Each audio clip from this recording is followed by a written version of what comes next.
Il y a des patrons qui dirigent, et puis il y a ceux qui profitent de notre silence. Le mien, il a trouvé la méthode parfaite. Il veut mon travail, mais il ne veut pas de moi. Je suis là, je m'investis à fond, mais pour lui, je ne suis qu'un outil qui respire, pas une personne qui pense.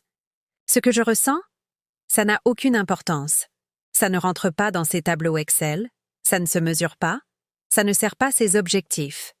Il veut le résultat, jamais l'effort.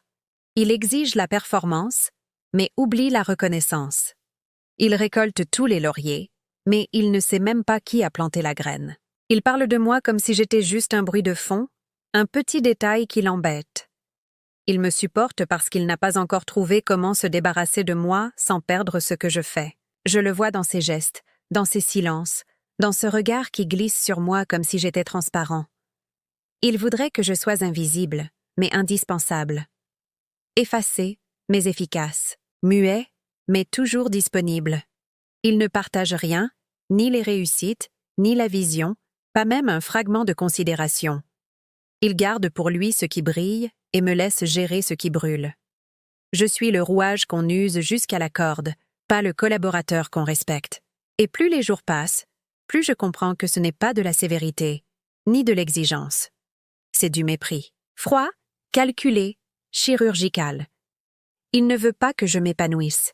Il ne veut même pas que j'existe trop fort. Il veut juste que je produise en silence, que je fasse mon travail sans faire de vagues, que je remplisse les objectifs sans jamais réclamer ma part, que je réussisse, mais sans le déranger. Mais qu'il le veuille ou non, je ne suis pas un fantôme.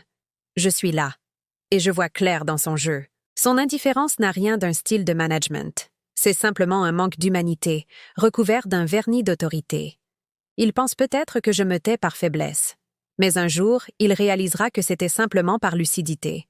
Et ce jour-là, le silence qu'il m'a imposé deviendra l'absence qu'il aura méritée. Si vous aussi vous avez vécu ou vivez ce genre de situation au travail, partagez votre histoire dans les commentaires.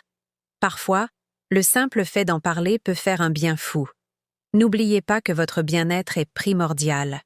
Prenez soin de vous. Merci d'avoir écouté et à bientôt.